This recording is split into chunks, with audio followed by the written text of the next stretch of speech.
little bit off. So we're here in Blytheville, Arkansas for the ECTA 1 Mile Challenge. The big goals here is to really just kind of learn how to go land speed racing. There's a lot of things. It's not just driving in a straight line. There's course navigation you have to worry about. There is conceptualizing what 200 mile an hour might feel like. When you think about it, 200 mile an hour is about a football field a second. So things happen fast, and it's just a big learning curve. Everything is as you step up. So we want to figure that stuff out and kind of teach y'all a little bit of what's involved in getting up to this speed. But that's really what it's about. It's coming out here and learning, figuring it out, and working with At The ECTA, who's ran by Jay Bell and Mark Weiler, and kind of getting into their crew and their habits and things. And we'll definitely do that throughout the weekend and share it with you as we go along.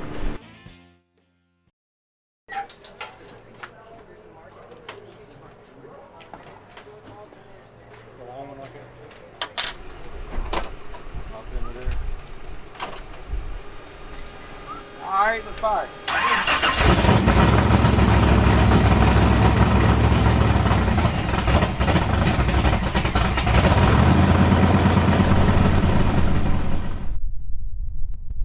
So we just got done with tech inspection. This is when the race organizers go through your car, your safety equipment, and yourself as a driver to see if you are ready to roll effectively.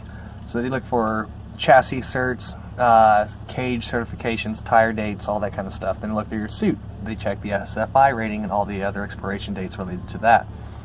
And then you have to go through what's called a bailout process. Effectively, you hop out of the car as if it was on fire. So you have to demonstrate how you're going to stop the vehicle, put out the fire, and escape. So that process is as simple as ignition, extinguishers, parachutes, belt. Then you go up to the wheel, in my case, grab the wheel off, and then as my hands come back up, you grab the window net. You kind of get through this workflow, and eventually you just practice it and practice it. You know, I spent a good hour or two in Virginia practicing this bailout. And mostly it was getting used to touching everything with your eyes closed. So you should be able to hop out of the car completely blindfolded because you have to assume the worst. And so we got out in 12 seconds during the tech inspection just now. All good, and we go racing here soon.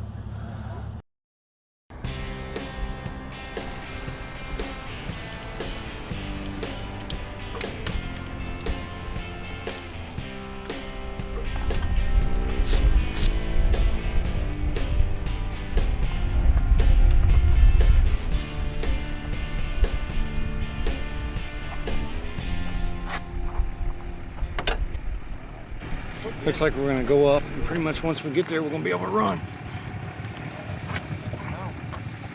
You want to weigh the motorcycle, Bob?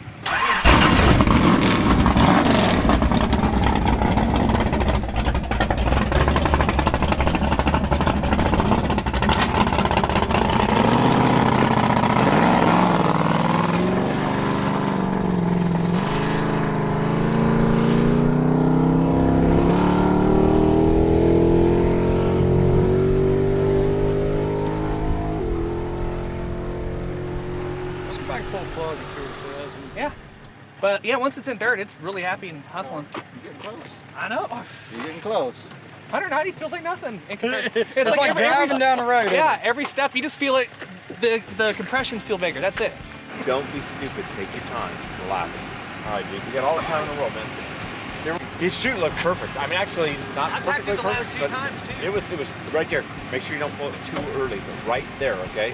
Yeah. It's all good. Everything you're doing is just right. All right, action. My goal today was to license up and get comfortable with the car, and I think I'm at both.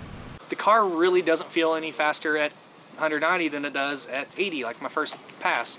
It just basically the bumps get a little bit bigger, but the thing is really dialed in and really tight, and you just kind of guide it. You don't overdrive it, you don't overthink it, and you just make sure you know where you are in course. You don't drive through, because it seems obvious, right? But things come at you quicker on the big end. As you pick up more speed, you got to pay attention to things way quicker and way more often as you get to there. So you have to be looking for your half marker, your 3/4 marker, your finish line, and as you cross the beams, remember to get to your parachute quick, because you want to maximize the amount of time you have to stop.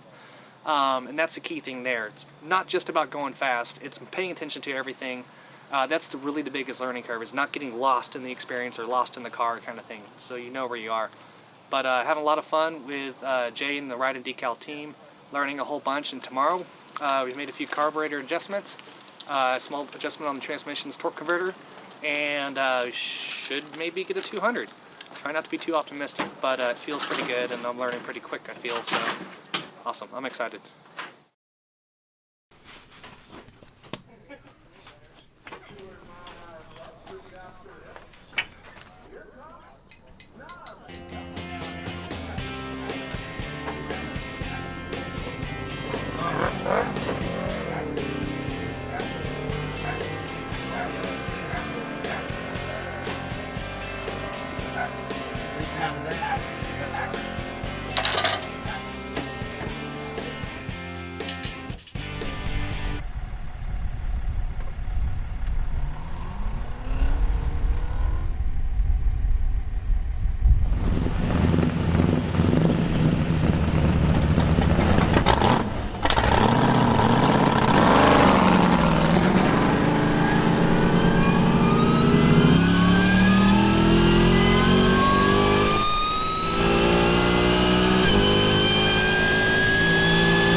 Pass.